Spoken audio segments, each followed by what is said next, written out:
planejamento reencarnatório, de no plano espiritual já ter ali, ó, o pai e a mãe vão reencarnar primeiro, né? No caso ali, para receber, vão se encontrar na vida encarnado para receber um espírito como filho, né? E às vezes geralmente já é o mesmo núcleo familiar que volta para a esfera carnal. Se faz esse propósito lá daqueles dois espíritos se encontrarem na fase madura ali para receber esse espírito que já é afim. Se algum deles foge do caminho e acaba se divorciando, acaba não tendo esse filho um com o outro, o espírito deixa de vir? Como que fica existe essa readaptação do planejamento? Existe mudanças no planejamento, mas quando isso ocorre, nem sempre é um erro. Aqueles espíritos que se uniram para recebê-lo, por vezes nós acreditamos que foi algo inesperado. Por exemplo, uma gravidez inesperada. Algo que não estava planejado entre um casal. E, por vezes, aquele espírito chega de uma maneira qual ninguém esperava. Porém, havia um planejamento para que isso ocorresse.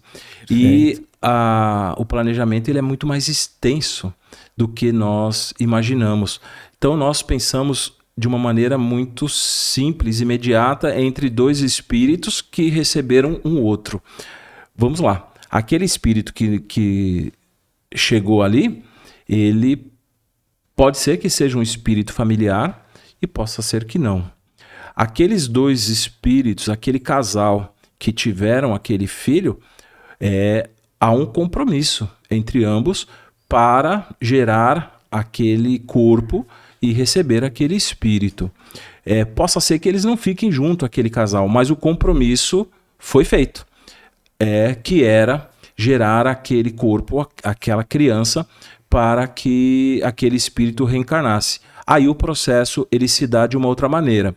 Ele segue as tratativas com o pai, ou com a mãe, ou com ambos. Aí vai pelo estudo de todo o planejamento que aquele espírito traçou na espiritualidade, né? Então, todo o planejamento que ele teve ali se concretiza, tá? Mas, algumas vezes, há mudanças no planejamento, mas elas são realizadas muito antes desse processo. Quando esse processo ocorre, é porque realmente já está tudo efetivado, tudo consolidado. Perfeito. Então, às vezes, até mesmo isso talvez faça parte do planejamento, né?